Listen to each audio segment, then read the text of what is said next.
Hi everyone, welcome back to Retirement Dream Builders, and I'm Jen. So today we're tackling a big one topic: Philippines versus Hawaii. And the tourists and expats need to know.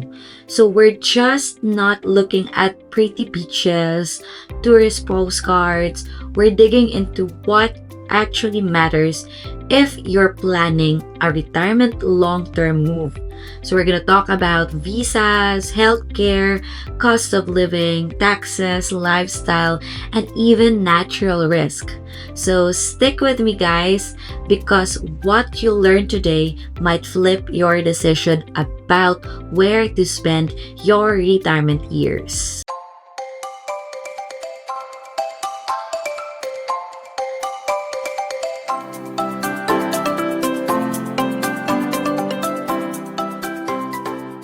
Okay guys, just a quick reminder. We're still a brand new channel and we need your help. Hitting that subscribe button, liking this video, and of course, sticking with me until the end of this video help us grow.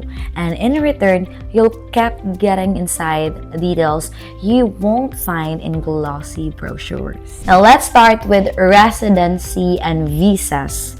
Now in the Philippines, retirees have one of the Asia's friendliest options, which we know the SRRV or the Special Residence Retirees Visa.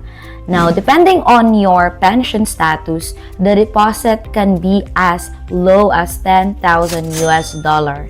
And once approved, of course, you get an indefinite multiple entry residency.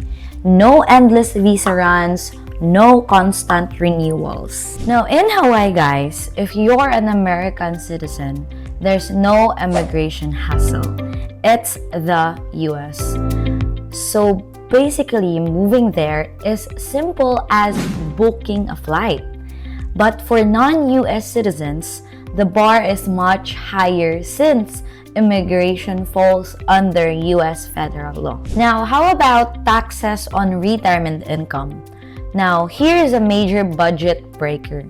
In the Philippines, foreign retirees are taxed only on Philippine source income. That means your Social Security or US pension is generally not taxed locally. And in Hawaii, the state does not tax Social Security, which is good news. But many other retirement withdrawals like 401k or IRA distributions are taxed. On top of that, Hawaii has some of the highest state tax rates in the country. So while both places have some advantages, the Philippines often stretches your retirement money further. Okay, let's go to healthcare and Medicare. Now guys, healthcare is where the choice can really change. So the Philippines basically has a strong private hospital network in cities like Manila, Cebu, and Clark. Doctors speak English, and many hospitals are internationally accredited. So expats usually combine PhilHealth with private insurance or pay directly, which is still affordable compared to the US prices. But here's the catch.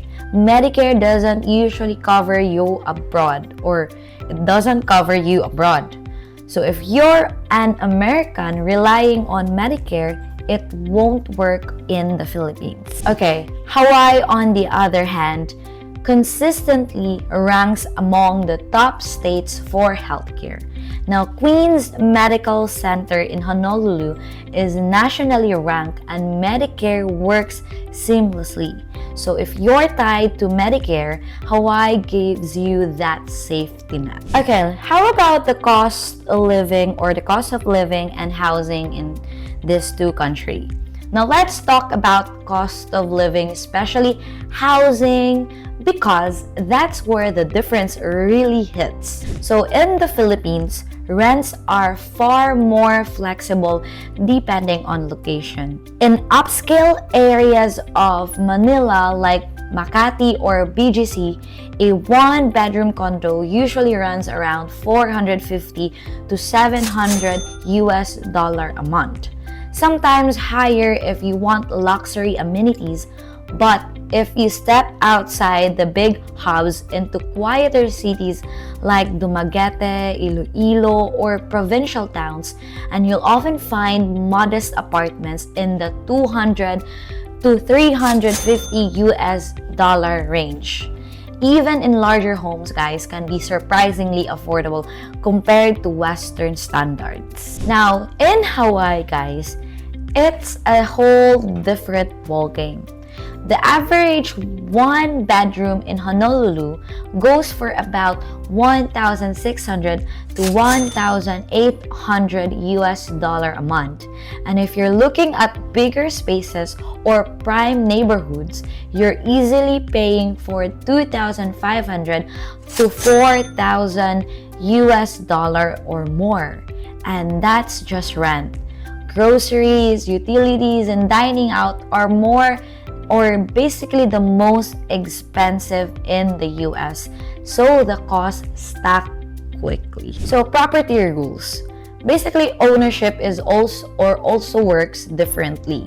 Now in the Philippines, foreigners cannot own land, but you can legally own condos as long as the foreign ownership doesn't exist 40% of the building. Long-term land leases are possible. In Hawaii, you'll get full US property rights, but at US prices. That means even with low property tax rates, the high value of homes means you're still writing big checks. So connectivity. Connectivity, guys, makes a big difference for retirees, especially who travel or work online. Now, the Philippines has multiple international airports: Manila, Cebu, Clark, Davao, and a vast domestic network. So, the internet in the Philippines also have improved, especially year after year, with new infrastructure investments. And in Hawaii, they have fewer airports but excellent connections to the US mainland and Asia. Internet is reliable, but you're still on island time when it comes to logistics and cost. Now, how about lifestyle, community, and culture? So culture is where the choice feels personal, right? So the Philippines is warm, friendly, and English is very widely spoken. Expats find large communities in cities like Dumaguete, Cebu, and especially in Subic. There's a variety, busy city life, quiet coastal towns, and a wide social circle. And in Hawaii, basically they offer US standards with unique Polynesian and Asian cultural mix. So it's a beautiful, but it's also crowded and competitive. Housing shortages and high costs can make it harder for newcomers to settle comfortably. Let's talk about climate and natural risk. And you're gonna say, and then there's nature. The Philippines, guys, sees about 20 tropical cyclones enter its area every year, with 8 to 9 typically making landfall. Flooding and typhoons are part of life, so take note of that. And in Hawaii, they faces hurricanes threats too, but fewer systems overall. So still, wildfires, volcanic activity, and storms are real risk, as seen in recent years. But both are paradise. But paradise always comes with trade-offs. So what's the shocking truth? Now, if you want your money to stretch further, easier residency options, and if you're okay arranging private health insurance, the Philippines offers incredible value. But if you need Medicare want US hospitals, and don't mind paying some of the highest costs in America, Hawaii delivers world-class healthcare and that American lifestyle, but as a steep price. So it's not about which place looks better in a postcard. It's about where you'll actually thrive day after day, year after year. So before you head out, guys, remember, we're a new channel and we really need your help to grow. And a quick like, subscribe, and of course a comment from you makes a huge difference. So tell me down below, would you choose the Philippines or Hawaii? I'd love to hear your take. And don't stop here. Stick with us at Retirement Dream Builders for more honest looks at retirement spots, lifestyle tips, and financial strategies. Basically, let's build your retirement dream together. And this is Jen, guys. See you on the next one.